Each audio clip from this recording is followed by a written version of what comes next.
We are back to the MoneySauce Podcast, episode 19, week 20, the final week of the regular season of the PHL as things wind down and we head towards our playoffs.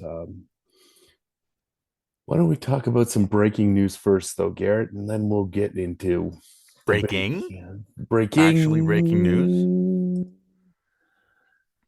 As of about 24 hours ago. No, that's still breaking-ish. Still breaking-ish. All right. Well, let's have a quick look at the breaking-ish news in Colorado. There's a lot of news in Colorado this week, but we're going to start here with Gabriel Landeskog out week to week at the worst possible time. Lower body injury, the typical NHL, we don't actually say what it is type description, but 9 goals, 29 points in 47 games so far with the Avs this season. They loaded up a bit at the trade deadline. I'm sure we'll get into that a little later, but yeah, not a great time for this injury. And no, suddenly that Kadri deal looks great. Yeah, no kidding. Another big injury that came across as well is Jake Sanderson, also out week to week. There you go. And it sounds like Brad Marchand as well, week to week. So a lot of big injuries coming through in the last few days here as the regular season starts to wind down. And these teams got the memo; they can't cheat with the LTIR anymore, right? I think this is the last year of doing that. So next year the new CBA kicks in. I think they did it before the new CBA. My mistake. So there you go. Bad time to have some injuries. But on a positive note, how do you feel Landeskog was doing this season? Because he's been off for a long time. Yeah, no, I thought that's pretty good. I mean, he was, they just said there. I never realized he was their captain. I just assumed it was Nathan MacKinnon. Yeah. I can't recall now if they gave it to MacKinnon and then gave it to Landeskog when he came back. But, I mean, 29 points in 47 games. That's not bad. Not the best he's ever done. But like you said, he's coming back from an injury, right? So a big one. He was gone for like a year. Yeah. So hopefully this isn't that injury being re-injured and causing problems for him, because that could be bigger problems down the line, career shortening kind of problems if it is. The official team of the MoneySauce Podcast, the Buffalo Sabres. Heck yeah. Yeah. Let's go Buffalo. They won yesterday, and they are now the top team in the Atlantic Division. There you go. Look at those jerseys. Look at those throwbacks. Those are some nice throwbacks. There might be something to it. That era of the Sabres was a very successful era. They had a long playoff appearance run. I forget how many years it was, but maybe there's some magic in that goat head. I think the magic is in our loyalty as a fan. I would like to think that too. I think that as a whole, as the MoneySauce fandom is magical. Clearly, the evidence shows that to be true. Yeah, just ask Colin and the Buffalo Sabres. There you go. Yeah. Boom. You can forward a check or money order to the MoneySauce Podcast. P.O. Box. I can't think of a funny number. First place. P.O. Box, first place in your division. That's right. So that 1A1. That was very cool, and very happy to see the Sabres kind of have some success again. I know I've mentioned it a number of times over the what are we calling it? The season of podcasts, but it brings a smile to my face. And of course, I immediately started looking at the price of Buffalo Sabres jerseys.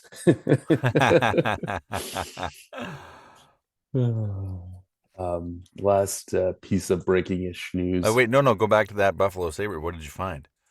Inquiring minds want to know, specifically Oh, myself. what the jerseys? Nothing, Yeah, nothing, nothing nothing good. in terms of a good steal of a deal.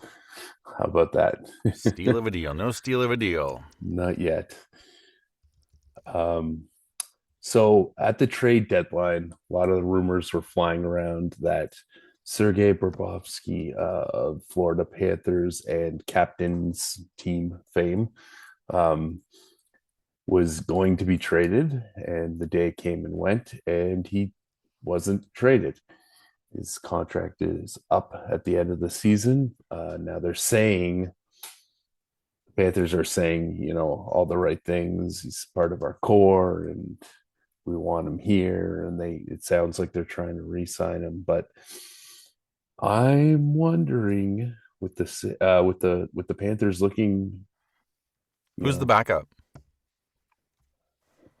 that's a great question. Like, you've got to believe this team still has some life in them. Like, this is just a down season. Yeah, I mean, After 3 Stanley Cup appearances, like, you can't put your body through like another 100 games. Like, right there you go, Tarasov, Daniel Tarasov. I see. Yeah, that fact excites you as much as me. never heard. Like, it doesn't sound like, and I could totally be wrong Mhm. for all of the Florida fans who listen to the show, but like, I don't never heard of him. It doesn't sound like he's the heir apparent. No, definitely Um, not. And just to have a quick look here, the Panthers are probably not. It's a safe bet to say they're not making the playoffs. So with Marchand out now too, 65 points so far on the season. Yeah, like you say, they've played a lot of hockey over the past 3 or 4 seasons. There's bound to be some injuries, all that kind of stuff. But you're looking at a couple players here now with Bobrovsky and Marchand closer to the end of their career than the beginning. yeah, well, So Marchand's not really a core piece. Like, he was a um, perimeter piece that came in and played better than he'd played in a while. mhm, Like, as a depth piece, that was a great get for them, no question. mhm. But he's not someone like you're looking for. He was basically a rental for that cup run, and it worked out. So he signed. So he's still there. Yeah, Like, Bobrovsky's more important. At least a talented goaltender is more important than Marchand's longevity at this point. for sure. Um, but it's interesting because, like, the rest of them are still in their prime, aren't they? Barkov, Tkachuk, Hmm. um, Ekblad's not, No, but Ekblad's they don't coming really close. rely on him anymore. Hmm. Yeah, I guess the question is, yeah, they clearly have a core there. Are they are they coming to Like, the end of their run though? I guess is the window starting to I close, I mean, guess. the window feels smaller and smaller each season, you know? And I'm curious to see what's going to happen without the LTIR shenanigans. Sure. Um, so it's hard to predict. Maybe it is. You've still got Sam Bennett. You've still got Carter Verhaeghe. You've still got who's I injured right think now. I think it's Barkov's, fair to say if you Seth have Jones.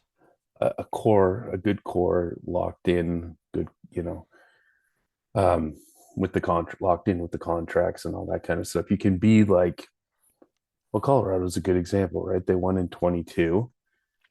Um, they've come down to earth a little bit since then, but now it's almost like they they had a couple years of maybe clearing out some players and some contracts, and now you can reload again and take a run at it, kind of thing. So maybe that's just, it's one of those cases. Who knows? But just interesting. People are quick to say, "Oh, that's the end of that." Maybe some of it's wishful thinking on my part too. I mean, we said that about Tampa Bay, right? And look at them now. Yeah, exactly. So Exactly. sometimes you just need a reset after going hard in the paint. There you go. So, yeah, I wouldn't count these guys out yet. No, it's probably too early to say the Panthers are going back to their miserable years. Oh man. Well, let's move over to the PHL because we have got some scores to recap, and then we've got some PHL playoff Can we go back 1 second to the standings? Of the NHL? Yeah, the NHL standings before we jump into this. Okay. I'm very curious to see where the Toronto Maple Leafs first round draft pick is going to end up potentially. We're second last in our conference. In our conference.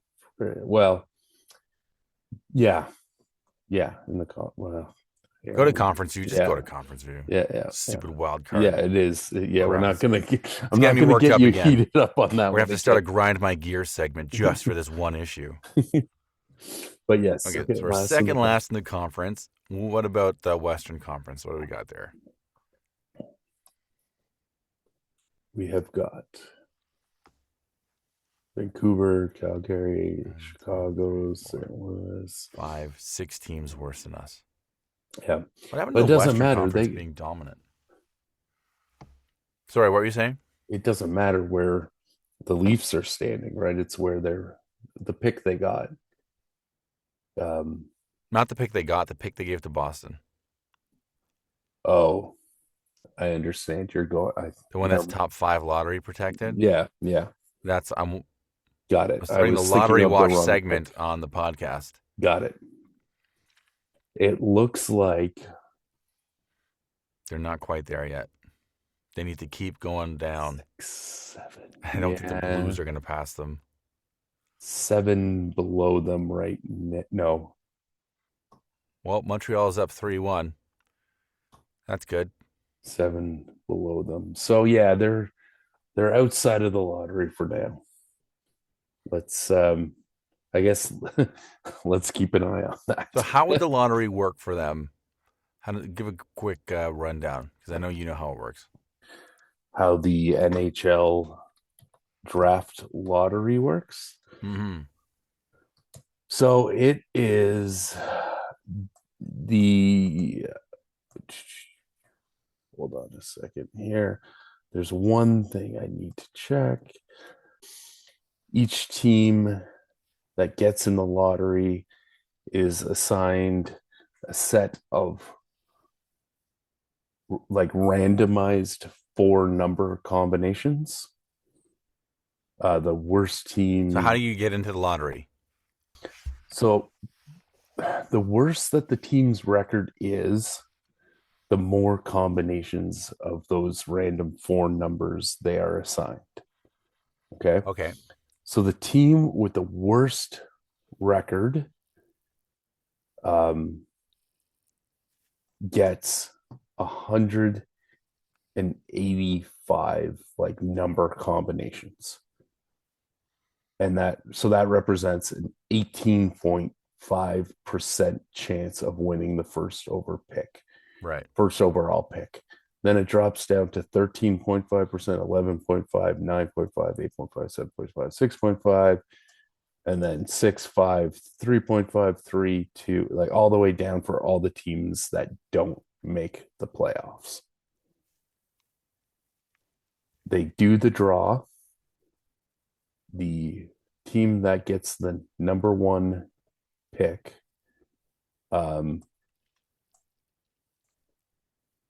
gets kind of like their numbers get removed from the lottery balls, and then they continue on essentially.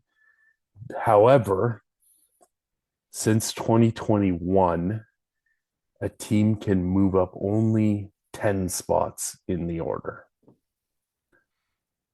Right. So Calgary got 16th last year. Well, I don't know if that was actually supposed to be their slot or if they went up or down, but let's just say that was their perfect slot. They couldn't get higher than the sixth pick. Right. There you go. So, yeah, it's it's a little convoluted, but that's kind of how it goes. You don't say. Mhm. That's why we just do the four teams that don't make the playoffs get a chance at the first overall pick. Even Steven. Done. Oh man. All right. Let's move to those Oh, thank you teams. for guiding me down that rabbit hole. Oh yeah, no worries. That's one of those ones that even I'm not confident about because you have to read it a few times to get it right. Um, Matchup of the week last week in the PHL. We had Mm-hmm. Colin and Marcel facing off. Um, Colin pulled out the win, 109 to 70 or 0.70 to 78.30. So quite a big upset, I would say. Maybe not an upset, but a good win for Colin nonetheless. I think that's a huge upset. Marcel's had a couple losses in a row here now. Although So, he had 8 games fewer played than Colin, mhm. but the projected is still. Anyways, let's Marcel look at the hit player about his stats. projected. Yeah. Colin went well over. On Colin's side of things, although Tage Thompson of the Buffalo Sabres had a good week, his teammate, Alex Touche from the Buffalo Sabres, got 11.4 points and was the player of the week for Colin. Wow. So big week there for Colin and Buffalo. And on Marcel's side, it was Mark Sheffley with an 8.9 point week. So on Colin's side there, that would be the fourth time for Alex as the player of the week for Colin's squad. And Mark Sheffley, that would be his second time as the player of the week for Marcel's team. The next matchup is Pete and Ty. And Ty picked up the win here, 86.4 to 49.5. On Pete's side of things, for the second time this year, Tampa Bay's Anthony Cirelli with a 5.2 point week. And on Ty's side of things, for the second week in the row and the sixth time this year, Nikita Kucherov. There we go. I'll be curious to see who has the most player of the weeks. Right now, it's Nikita Kucherov. I thought you'd ask that, so I looked it up.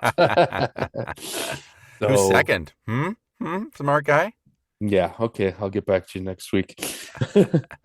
um, there's a few of them that have four, so I think there's a tie there. But is it safe to say, as it's the last week of the regular season, Nikita Kucherov is the MVP? He's had a good season. Hmm. He's been the player of the week six times for Ty.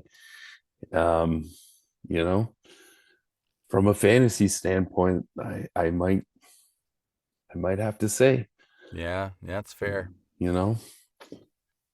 So I guess we'll watch and see if he's going to be the player of the week this week or not as we finish up the season. Maybe somebody can catch up to him, but we'll see. Next matchup, we have Rick and Paul, and Rick picked up the win 96.7 to Oh my gosh. 69.6. Wow. Another Yeah, big over. Not upset. An upset? I think that's an upset. they have the same record now, Yeah, so true. I think Rick is quietly one of the best teams in the league this year. I know we talked about it when we did my strength of schedule score, which The little saucy tease, metric. yeah, which little teaser. I had been keeping track of how correct or incorrect I've been on my guesses, and with this being the final week of the regular season, we'll have a look at that next week, and we'll see. Ooh, We'll see how much fun of me you can what make. a teaser. See how good or bad my predictions were. But on Rick's side of things, we had a 9.3 point week for Marchenko from the Blue Jackets for the player of the week.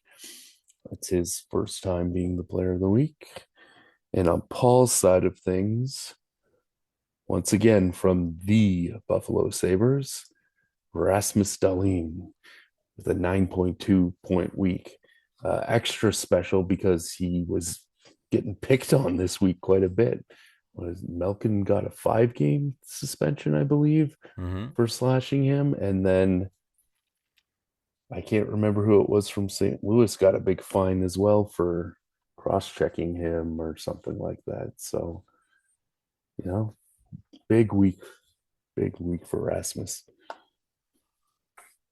So that I don't know if I said it, but that's his second time as the player of the week for Paul.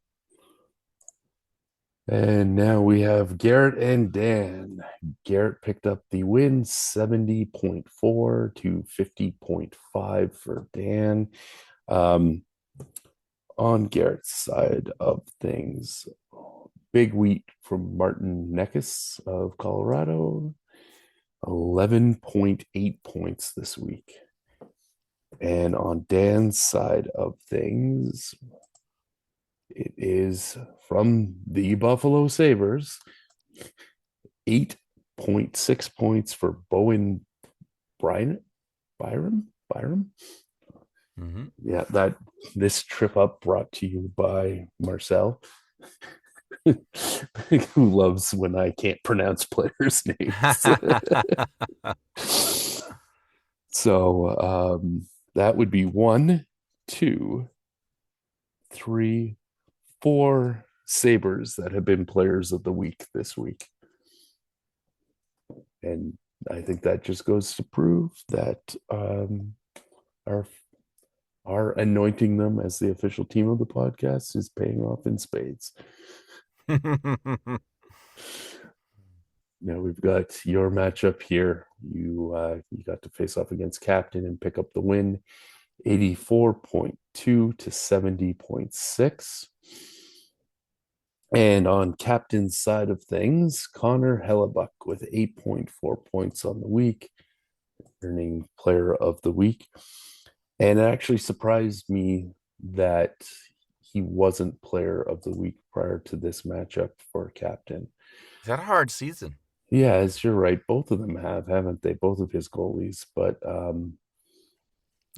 yeah, I Well, don't know. Bobrovsky can be mediocre. Well, he can't be mediocre, but you know what I mean. They don't rely on him Oh, like they rely on Hellbuck. Like, yeah, absolutely. And then on your side of things, Nick Suzuki with the 8.5 Captain points, Nick. player of the week.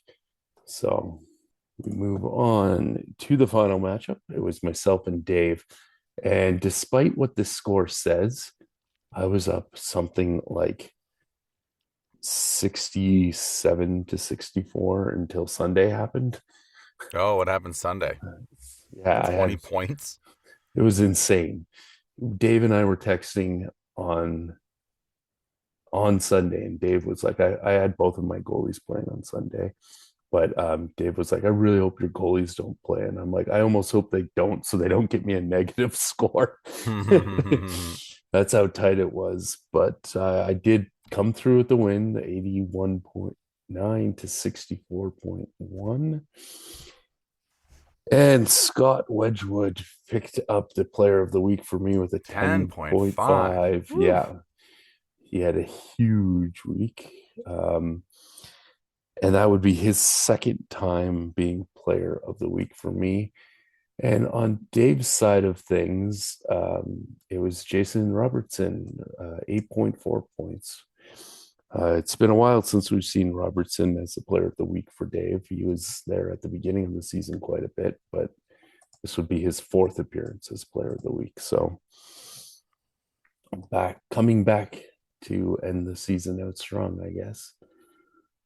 So what does that mean in the standings after we tried to do a lot of math last week and figure out? Yeah, spoiler alert, I'm not doing it again. Well, good news is it's going to be easy this week because Yay! Colin, yourself, Rick, We all clinched. have all clinched because you all won and you're in the playoffs. So as we're into our last week here, it comes down to Dave and Garrett. Garrett has the advantage. He's sitting at 9 wins, 10 losses, while Dave has 8 wins and 11 losses. Dave does have more points for, though. So if Dave wins and Garrett loses, and Dave continues to have the lead in points for, he will sneak into that last playoff spot. It's basically a win and you're in for Garrett, though. So,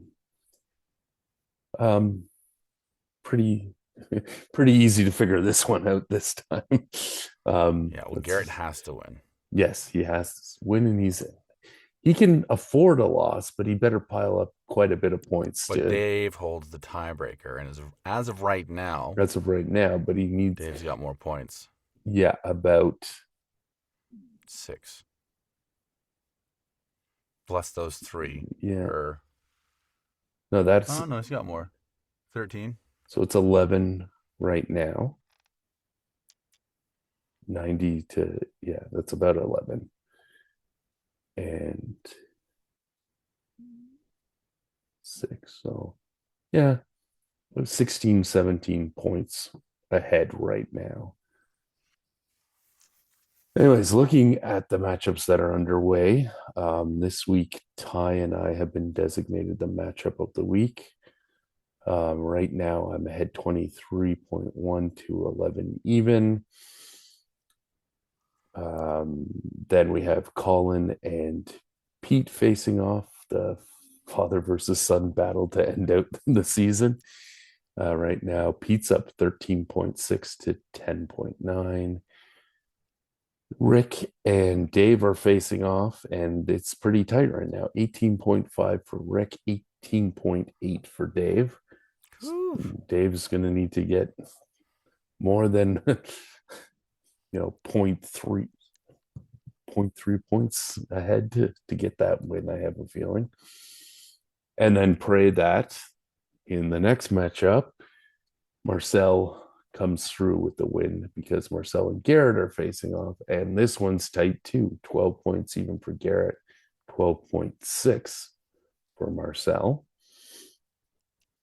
So really, I know who said it was Ty and I, but the matchups of the week are Rick and Dave and Garrett and versus Marcel, because it all comes down to those games and what happens there. Paul is facing off against Captain. He's ahead 16.4 to 14.7. And you have Dan, and you're up 13.9 to 10.10. So close. What happens if you beat Tyler? What happens in the standings then?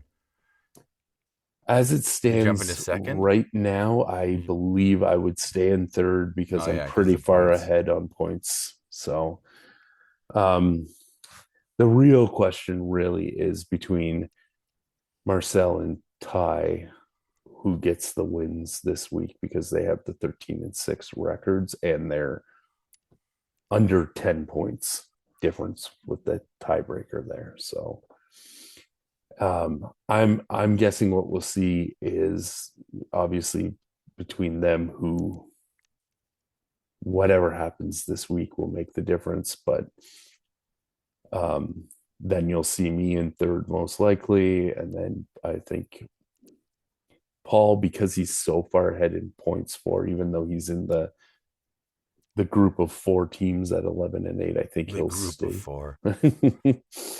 I think he'll stay in 4th. Just again, because he's so far ahead in points for. And then you've got Rick, yourself, and then Colin. And I think basically you and Rick are battling for that position there again because of the tiebreakers. And Colin is a little behind you guys as well. So he'll probably stay in 7th. So Colin's probably watching closely to see what happens between me and Ty, and then, of course, Garrett and Marcel to see who he gets in the first round. If everything stays the way it is currently, we're seeing Marcel and Garrett face off in the first round. Oh, I love to see Paul and Rick face off in the first round. I like that. Yeah. I like that matchup a lot. Then it's us in the first round. I don't like that at all. And I'm not crazy about it, but yeah. And then we got Ty and Colin as well. Things can shift around though. Dave still has a chance at that last spot. Ty. who has the last spot, Colin? No, that's Garrett. Oh, right there. Sorry, I missed that. Ty and Marcel could flip around. And then you and Rick could potentially flip around too. Yeah, lots could still happen. But I think we know, besides for that last spot, we know for sure the teams that are in, and we have a decent idea of where most of us are ending up. There could be a couple, flips in the matchups. Though I'm going to be honest with you, if it has to be you or if it has to be Rick, I kind of hope it's you. Now that I'm looking at this, I'm a little bit to play against. Yeah, I still would like it to be the Hughes. I want World. you in the first round. I don't want Paul in the first round. Yeah, and I don't want that Rick. I want Rick to play Paul in the first round. Yeah, that bodes well. Yeah, I want that too. Sorry, Paul, if you're listening. I'm not sorry. You win too much. And I kind of want Ty to stay where he is too, because I like Colin against him a lot better. Sorry, Ty, than I do Dave or Garrett against him if Ty jumps up into first. Sorry, Ty and Dave, and Garrett.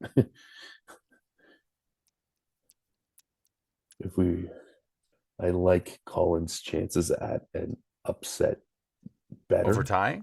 Yeah. Colin's played well down the stretch here. And I hope that continues. We don't need Ty winning again. That's it. Nothing. I don't want him to win again. All right. I definitely don't need him to win again. Well, we'll see how this all plays out in the end, but that's what we're looking at as we wind down the regular season this week. I am excited for some playoffs in this league, and I'm excited to look at the sauce score. I'm very excited for your sauce next week. Not live, but all over YouTube. Raising. So we had the NHL trade deadline last week. Yeah. During the course of the week, we had 37 trades. The day before the trade deadline, on Thursday, we had 7 trades. And the day of, we had 23 trades. That feels to me like more than the past couple years. What I can say, because I didn't find any numbers on that, What I can say is I feel like there's definitely more significant trades over the course of this week than there's been in years past. That's funny because I was like, I left this trade deadline feeling like that was lackluster. Really? Yeah. Okay, well, I don't want to look at all 37 trades because we'll be here all night, and some of them are like sixth round pick for the fourth line left winger, But I picked out a few trades that I thought over the course of the week that were worth mentioning a little bit on. The first one is our Sabres. And let's face it, I'm just mentioning it because it's our Sabres. But they picked up Logan Stanley and Luke Shen from the Jets for Isaac Rowan, Jacob Bryson, a 2027 second round pick, and a fourth round pick in 2026. Winnipeg is taking 50% of Shen's salary.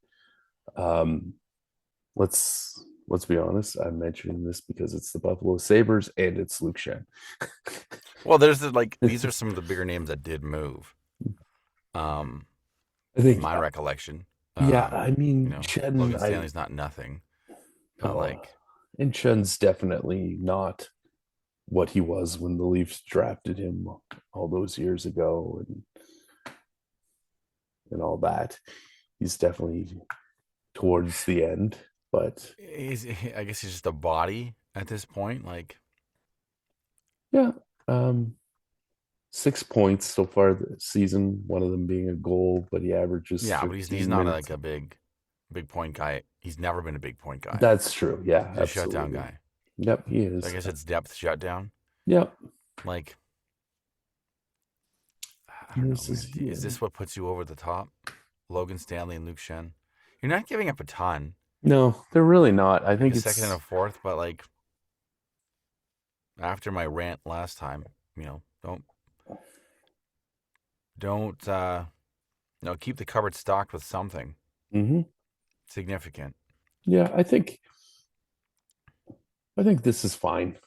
I don't think this is gonna change them from what people see them as is definitely a playoff team now to a Stanley Cup contender. No, and I feel yeah, deals like this you make a deal like this, at the deadline with your picks to put you over the top, to be a contender. Right. If you're not going to get to the final, what's the point? That's a fair point. I guess really just to sell me a jersey because I want a Luke Shen Buffalo Sabres jersey. Buffalo Sabres jersey. And that's all because Dave called me Shen at one point in time because he thought I looked like him. And he quickly became one of my favorite players. That's so funny. The Canucks did a little something here. They traded Tyler Myers. It's over. He's gone. And they got This is what I mean about lackluster. You picked a few big trades to talk about, and we're talking about Luke Shen and Tyler Myers. Oh, we're ramping up. We're ramping up. Tyler Myers, there was a bit of drama there, though. He wanted out and all that kind of stuff, right? Well, yeah. So, the freaking logo wants out of that town. So they shipped him off to Dallas. They're getting a 27 second round pick and a fourth round pick in 29. And the Canucks are going to keep 50% of his cap hit through next season. We talked about that, though, I think a bit last week, where the Canucks are going to have to hold on to some money because they're not going to need to spend it on anyone for the next 5 years. Yeah, really, at this rate. So, anyways, he's moved on. He had a full no movement clause, but obviously he wanted out, so he agreed to waive it. But he could dictate where he went, and I guess he wanted to go to Dallas. Calgary sold a few players here. We'll start with the lesser, though. Mackenzie Weegar on his way to the Mammoth. I almost said the hockey club. The Mammoth are sending 2026 second round picks. So they're sending their own 20 or their own second round pick, the Rangers second round pick, and the Senators second round pick. So Calgary will be picking 4 times in the second round. I'm assuming they still have their own second round pick. Is it a deep draft this year? Like that seems. I No, know but you're like trying to retool quickly, but like having 4 picks in the same second round, I guess it works. yeah, I mean, if they're emptying out, Yeah, why not? why not just take as much as you can? They also picked up prospects Jonathan Kasnaga and Oli Mata. So there's a couple, yeah, well, prospects to throw into the development pipeline, I guess you can say. So I think this is the right move for Calgary for sure. But did Utah overpay? I guess we could argue yes or no about that. But the point is, Utah is trying to do something with what they got. It's a top. He goes immediately onto your top pair. Mm-hmm. Yeah. So I think I like this trade for Utah actually. Yeah. And we did say last week that we felt Utah might be one of those teams that were in a position where they could add. They have cap space. They clearly have a lot of second round picks. Yeah, no kidding. So Or did. or did. Yeah. So yeah, makes sense and good for them. Edmonton. Sorry. Does Weegar have term on his contract? That I am not sure about, but we can find out. Let's go right back to this.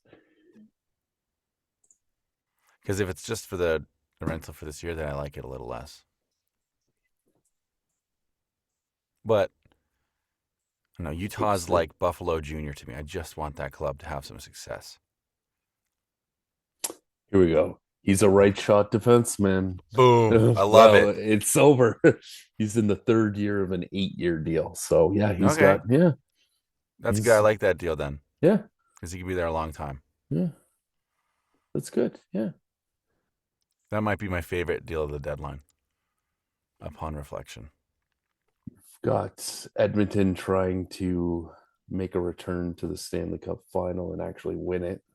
They picked up Jason Dixon, Colton Dash from the Blackhawks for Andrew Maggi. I can never say that. Mangiapane. Thank you. And a conditional first round draft pick. What's the condition? 2027. New. Very good condition. Mint condition. Usually it says here, thoroughly used condition. Usually it's a case of whether it's top 5 or whatever.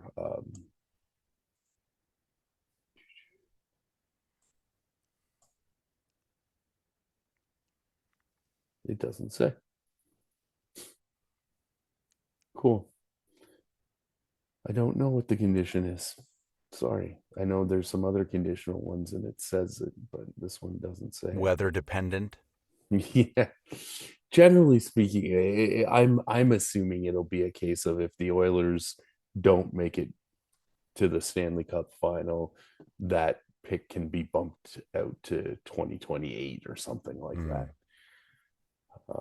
Anyways, Oilers adding a couple pieces to try to make another run at it. Good luck. I just want them to win. They're tired of talking about them. Which sounds weird as a Leafs fan, but like... Yeah, no, I want them to win too. Even when they sucked, there was always the Edmonton model, the Edmonton model, the Edmonton model. And then 4 of those 5 first-round picks or whatever had to leave. And now they're not winning. No, they're still not winning. Yeah. So the Blues, the other Shen, Braden Shen, got sent off to the Islanders. with Justin Falk. Oh, in the same state as his brother. That's nice.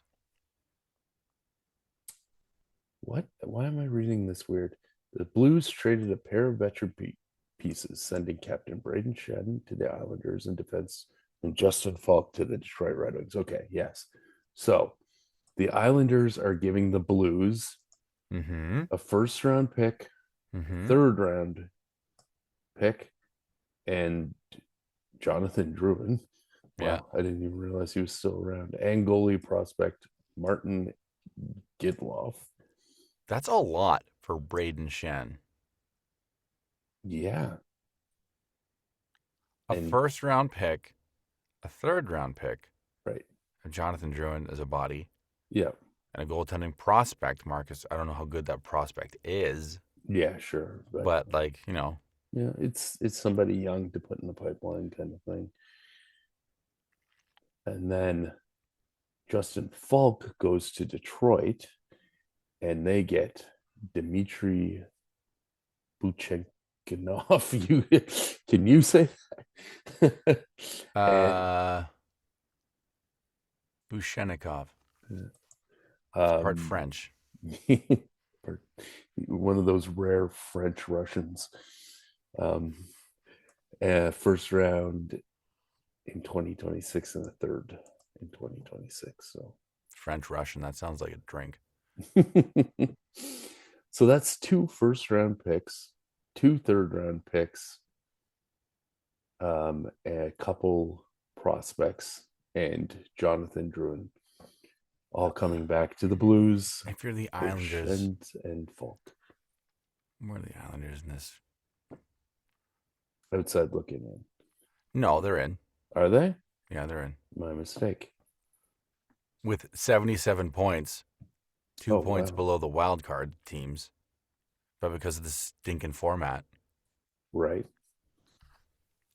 So they're in, and I guess they're trying to take a run at it. That's a lot of first round picks. That's great for. I think I'd rather have the first round picks. Yeah. Now, granted, this is 2 deals, but. Yeah. Oh, yeah, you're right. Oh, and it's not the Island. The Blues, I love these moves for St. Louis. They got lots back. That's great. And Brady Shen can sign back there in the summer. Wouldn't that be something? Now, just a note here that the first round pick that the Blues are getting from the Islanders is actually Colorado's first round pick. Okay. The Brock Napson deal last year. Okay.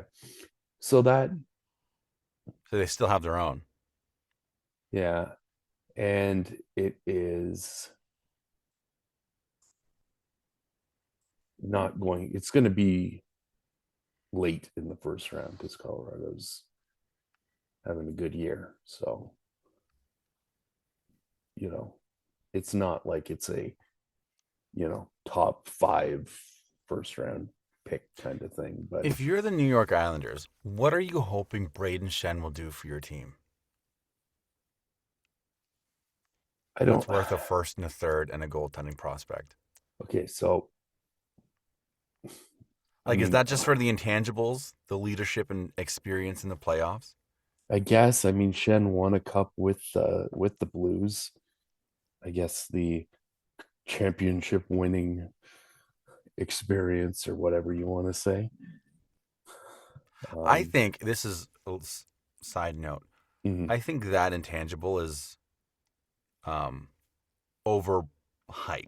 Oh, I agree.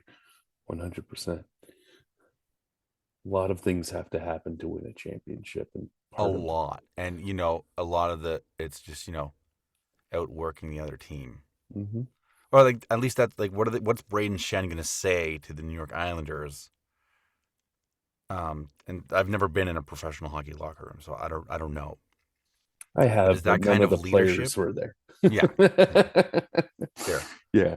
I'm just making a joke, but yeah, no, absolutely. It's is the kind of impact he's going to have for the next 3 months worth a first and a third and a goaltending prospect? I just don't see it. I don't either. I don't. I don't see the Islanders coming out of the East as a Stanley Cup contender. In this ridiculous format, who would they play? They're third place in the Metropolitan. They So would play second 86, 88 place in points the plays Metro. the Bruins. And then Buffalo plays the Red Wings. Here we go again. And then, I friggin' hate it. it. I guess Tampa Bay plays Montreal because this format is dumb. And the Penguins play the Islanders. Penguins play the Islanders, yeah. You know what? If Sidney Crosby isn't back in time, they might get a round out of it. Yeah. They might get 2 rounds out of it, depending on how things fall. But well, then they've got to play Carolina or Boston, right? Is that who we said? Carolina or Boston, yeah. And then you still have Buffalo or Tampa Bay likely coming out of the Atlantic. I'm putting all my money on Tyler Bay. Yeah. I don't know. And that's they might be interesting able because to get that to inclination is from the idea that Tampa Bay has won more Stanley Cups, and Buffalo Sabres are just going to be super happy to be there. But they're also really good. I'm refuting the point I made just a while back. There's a whole team of guys. It's a little different. Right? Yeah. I don't know. Maybe the Islanders go from you're happy to be in the playoffs to, you should be winning a round. But is that worth a first round? I mean, first round pick? Not to me. I don't know. I mean, yeah. I like them in that matchup against Pittsburgh, but I liked them before Braden Shen got there. So yeah, exactly. And then, if Crosby doesn't come back, is the big modifier to that. Who is even on this team? On the Islanders? Yeah, I mean that Barzal. These guys are. Ooh. Old? This is an old team. You have Matthew Schaefer. Well, this might be a case of we know that we don't have another chance at this for much longer. Oh, you know what? You're probably right. This is a swan song for a lot of these guys. So, Bo Horvat. But if that's the case, Barzal's still in his prime. You shouldn't be trading first round picks if that's the case, because you're gonna need those picks soon. So yeah, no, I agree. Looking at this roster, I'm shocked. I guess they had to do something. Is the logic? I mean, they've got Sorokin, so he's a kind of wild card in all of this. Few injured guys, but these are all. Palmieri's 35. Well, with that thought in mind, I think the next trade that we have here was also. You pull me back from another rabbit hole. Also questionable. I like the Ducks. I love John Carlson. I love him. I don't know him, but he was on my team in all of its variations for like a decade. Sure. And I like Carlson too. He's a great player. The Ducks are a team on the rise. They've got their old logo back. They're orange instead of eggplant and jade. But I like everything about the Ducks. I don't like what they did here. Okay, what's the condition? Do we know the condition of the first rounder? So let's just tell everyone what happened here. Goals. John Carlson went to the Ducks. Yes. And the Capitals are getting a first round pick in either 2026 or 2027 draft, depending on if the Ducks make the playoffs or not. Oh, so if they make the playoffs, they get a first? They get a first round pick in the 2026 draft. They get it for next year. If they miss the playoffs, it gets bumped to 2027. They're also giving up a third round pick in 2027. Whatever about the third round pick. This is a team where we go back to you're on the up, you're having a good season. But let's not forget a lot of the Ducks' points. I think the stat is 18 wins are like overtime wins, come from behind wins, something like they are not dominating most games. They are coming from behind and finding ways to win. They're young. They're pushing for a playoff spot. Yes, they're in a playoff spot right now. Just to be clear, yes, they are leading the division, but look at the division; it's within 3 points. A win could flip this whole division around. There was no need to add John Carlson right now. They're playing with house money right now. Just stay the course. Let these young guys This do their is a thing and very develop. similar move to what New York just did. You're right. I see what you're saying now. Yeah.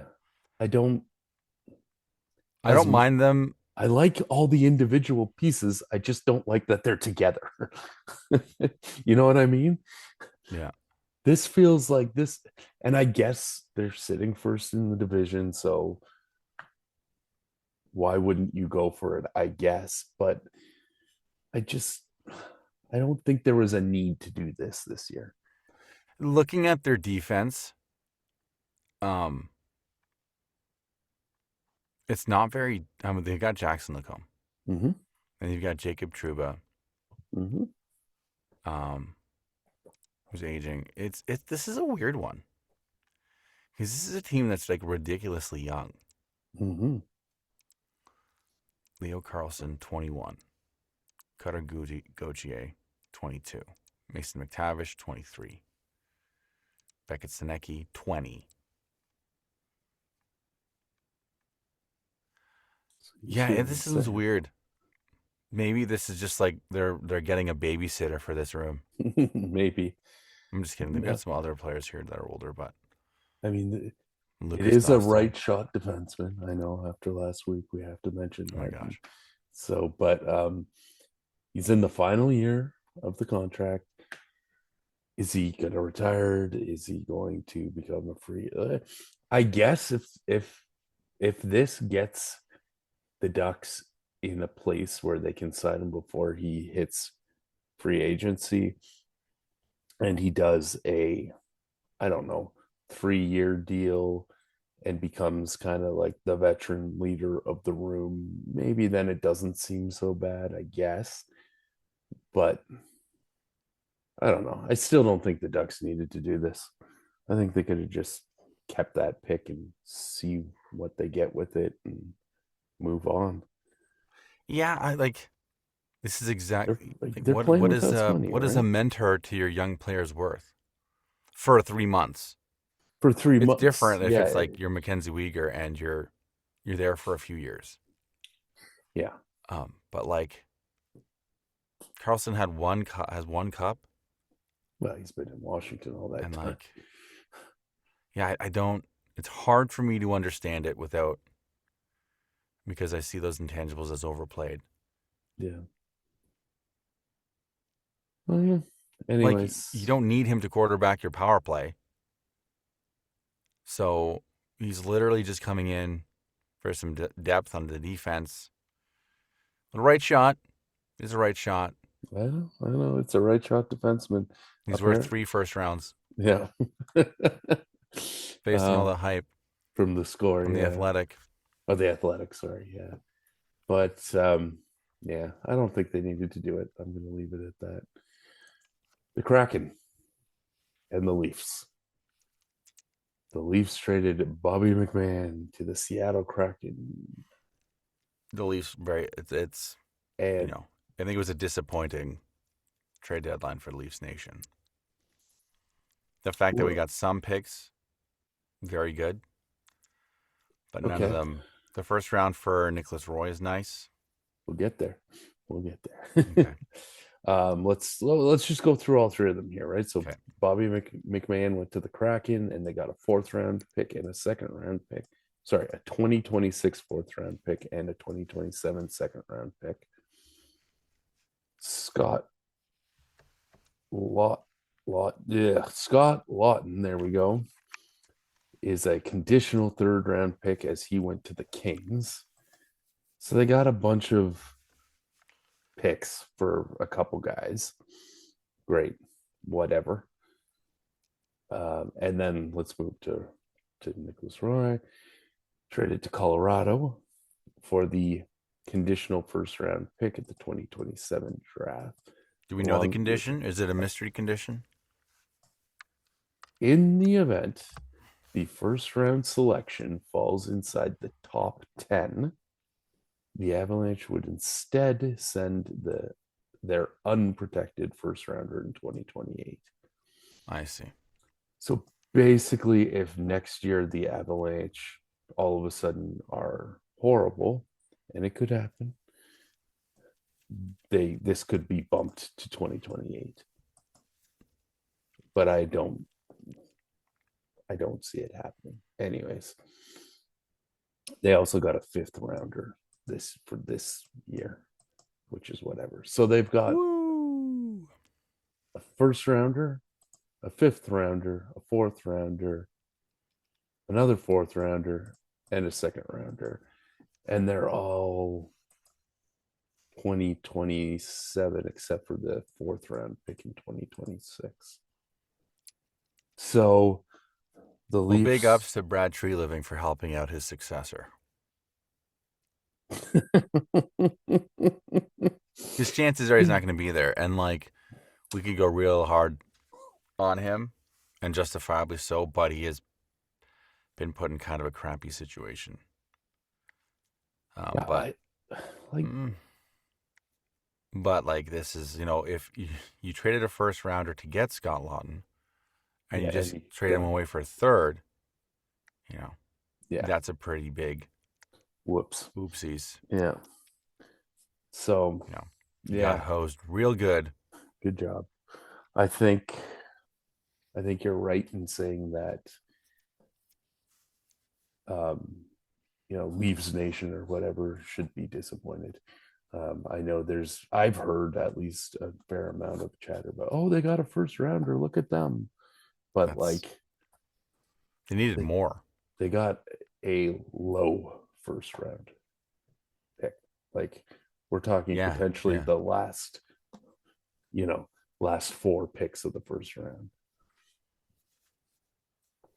And if Austin Matthews continues to not score and Michael Nylander continues to be injured half the time and all that. Nylander?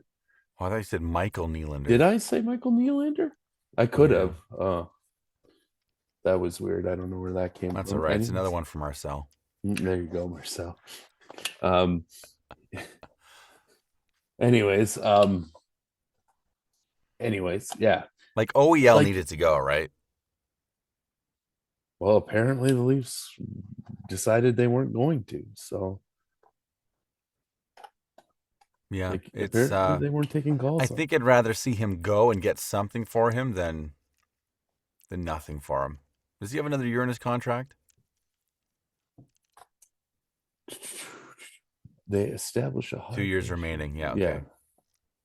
They established a high price and they stuck to it. Well, if you've decided to go all in on the rebuild, then he's got to go, high price or not. That's another failure on Treliving's part. Yeah, I did hear that through my sources, i.e. the radio, that teams this year didn't want veterans with term. They were more interested in free agents who were done at the end of the year. Probably just because of salary cap questions with the new CBA. Possibly. I don't know. Just a trend thing, I guess. But maybe that made him harder to trade away. But, he's had a good year. If you're retooling, you could keep him around and hope that this is just a down year for the Leafs, like a Florida situation. But he's not. So he's got to go. Wow. No offense, OEL, but if you're going all in on a rebuild, you're getting rid of every asset. And I guess if you got, his value is never going to be higher than it is right now. I don't think It's so. very unlikely he has this kind of year next year. He's always been like a very hot and cold player. So I think. it's too bad he doesn't shoot right. And to your point, if they're retooling, what are they doing getting picks from 2 years from now? Yeah, they're not retooling. They're They're all in not. on this rebuild. Keith Belly can talk about how they're going to contend no matter for till he's dead. Like it doesn't matter. Like they're done. Like they're in the rebuild. So then they need to trade Right? everyone, right? Like Probably. Like I Matthews. don't know how you save this. I don't know how you retool this. Like, okay, you get the goaltending from Stollers and Wall comes back and as good as it was last year. Okay. You still don't have anyone to quarterback your power play. Right? You're Mm-hmm. still down. Tavares is another year older, so like your depth at center is nil. Mm-hmm. Unless Easton Cowan's going to carry that.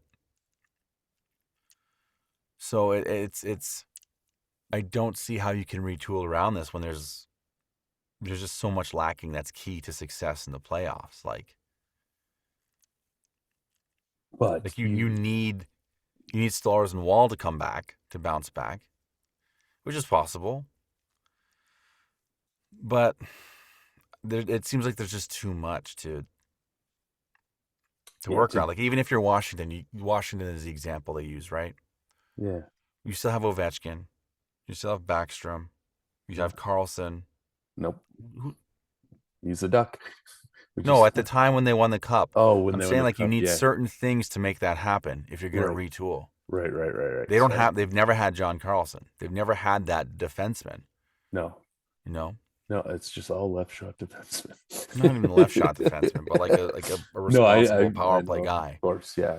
Riley couldn't get to that tier of a Carlson. Mm-hmm. So that's a huge deficit that you need. You need a Cale Makar. You need a Drew Doughty. You need that defensive backbone. I think more than like a goalie, in my opinion. I would. So you still Yeah, I had would tend core to agree. pieces that they could build around. Mm-hmm. Um, and I don't think the Leafs have that. If you were to compare them, Oh, they don't. you They know, definitely don't. They never have, really. Ovechkin could play with a broom and still have a 40-goal season. Like Yeah. Matthews doesn't seem to be that type of player. No. And who is, right? He's the greatest goal scorer of all time. Yes, of course. But that's the Okay, kind of thing you're going to need. so then that leads to this question, right? Yeah. You, what do you do with Matthews? Because his values maybe not at an all-time low, but it's pretty low right now, right? He's I not don't know. scoring right I think now. you'd still get like a Quinn Hughes package for him. You think? He's a Yeah. Hart Trophy winner. Yes. Yeah. And he's like, Yeah. he's just gold medal winner. Like he's Mm-hmm. I'm not going to take away the guy's talent for having a bad. He's injured a lot. I'll say that. Sure. But I still think you could get a big return from like for an American superstar like he is. I think a team would still pay as handsomely as they could to get a guy like that. And if you do that, then Nylander has to be gone too. No, yes, he has to go first. I know. He should have been gone years ago, right? He was one of my favorites for a long time, but his attitude just sucks. It does. And yeah, I don't know. Let's see. I don't think they'll do it. I just don't think they're going to do it. Do what? I don't think the Leafs have the balls. I don't know how else to describe it, to trade away an Austin Matthews, because the Leafs waited for so long to have that kind of a player, right? It's yeah, it's hard to imagine them waving the white flag on what was probably the most talented Leafs team there ever was. And it's a shame they only made it to the second round. And I think The LTIR thing is a part of that they ran into. Yeah. Like Tampa Bay and Florida. The The poor COVID playoff thing. format is part of that. The COVID year, they should have won. They should have gone to the final that year. What an opportunity. Yeah. And then Carey Price plays his brains out, carries Montreal, that team to baby. a final, Yeah. and they lose. But like that was their year to do it. Mm-hmm. But they couldn't do it. Couldn't get it done. Right. And the other thing that coming out of the COVID that we've talked about before, the halt on the increase with the cap when they were right in that period of time that that did they should hamstring have them. Yeah. been adding those players to get them over the hump, to all that kind of stuff. So yeah, it's absolutely. So there were like people love to rail on this team. Well, they couldn't get out of the first round, whatever. But there's so many other factors. It is true. Yeah. It's statistically true, but it's also like there's other factors there. Like we talked about, so many things have to go right, and a lot went wrong. A lot did go wrong. Yeah.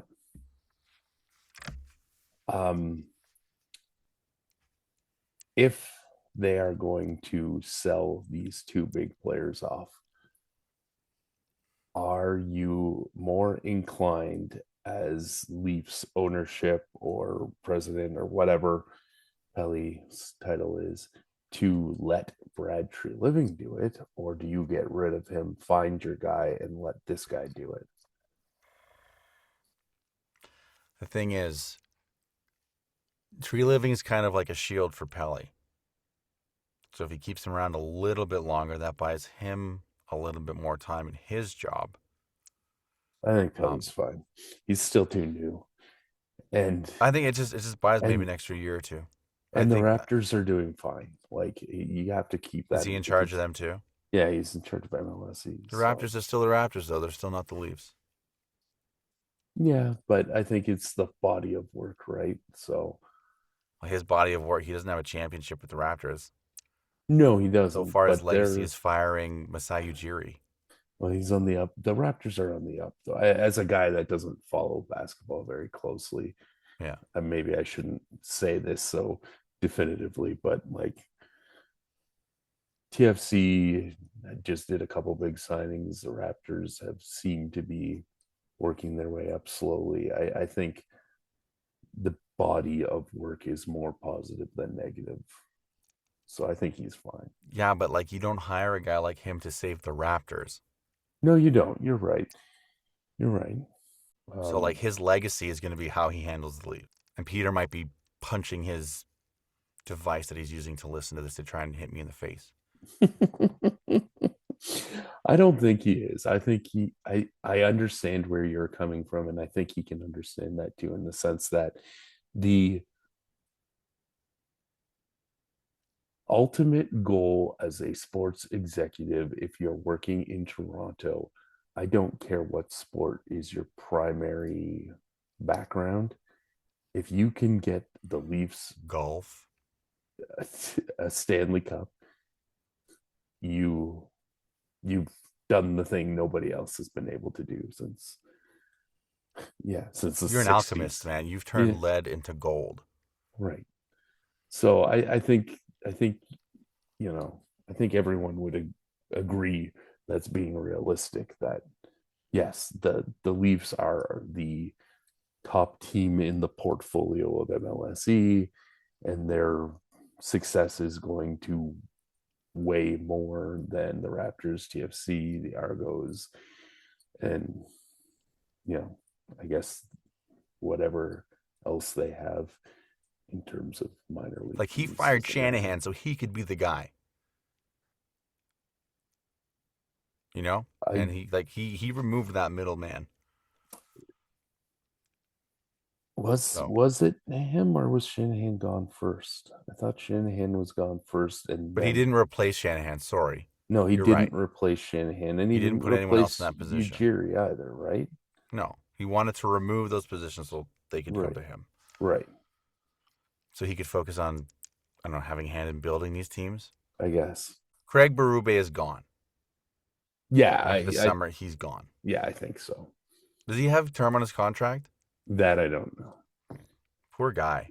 It would. Come here to play with like a super talented Toronto team.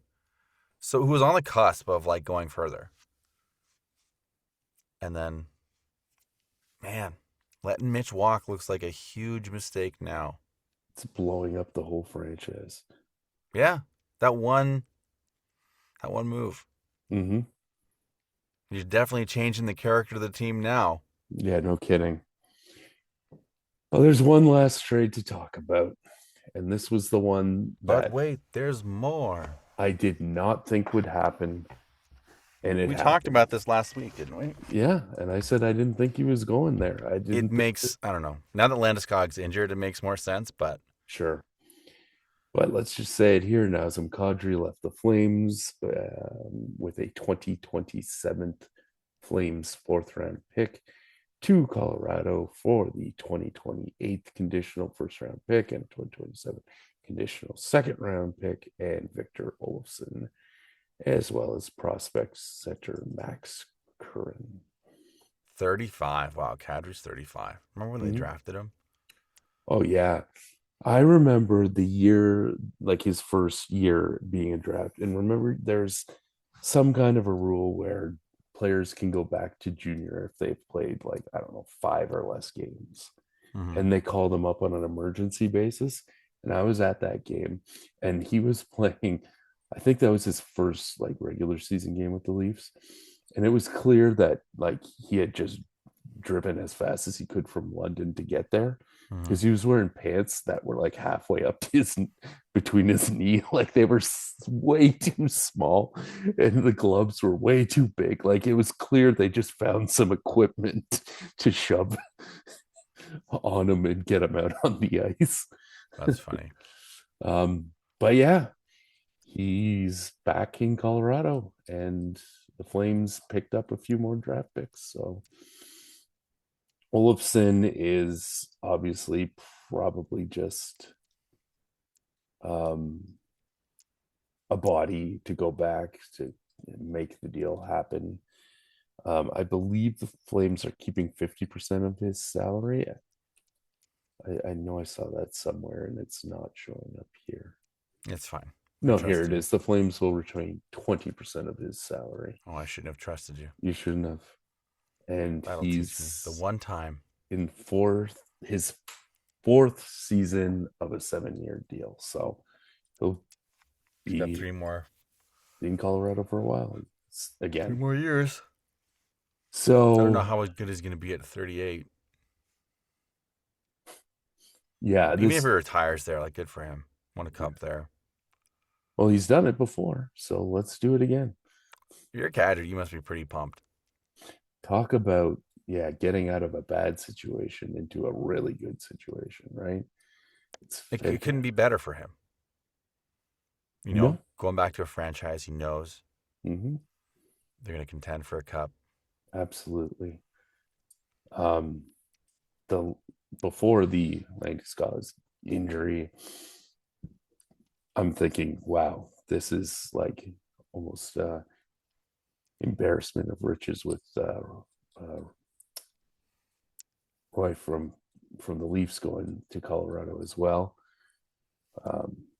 They've you know what? Colorado's got to win this year. Like they've gone all in. Yeah, all in. And it'll be a disappointment if they don't win. You hear that, Nicholas Roy? It's on you.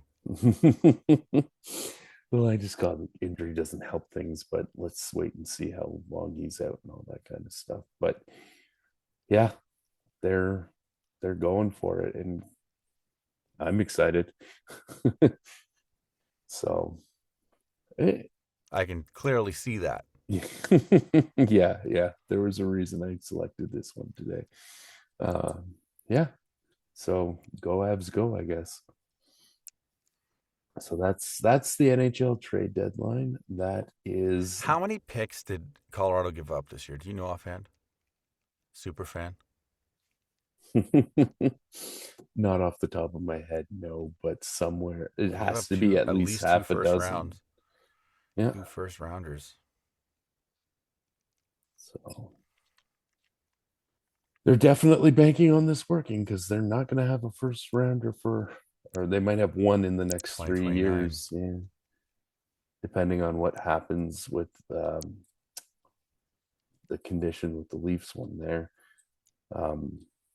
They'll either have a first round pick this year or next year. But if it's next, yeah, basically they'll draft once out of the next 3 years in the first round, the way things stand right now. So this better work, and I better be able to buy a Stanley Cup Champions t-shirt this June. Did you have one from the last cup? I do. Absolutely. Do you wear them or do you frame them? I wear them. Yeah, that's it. That's the trade deadline. That's the final week of the PHL regular season. So, like I said before, we'll have a look at the sauce score. Next week, we'll have a look at the sauce meter matchups, and I'm sure, as always, we'll have some breakingish news. So, until then, good luck, everyone, this week, and we'll talk to you next week with some playoff money sauce edition. Ooh, I like it. It's going to be extra saucy. Absolutely. The Money Sauce Podcast with your host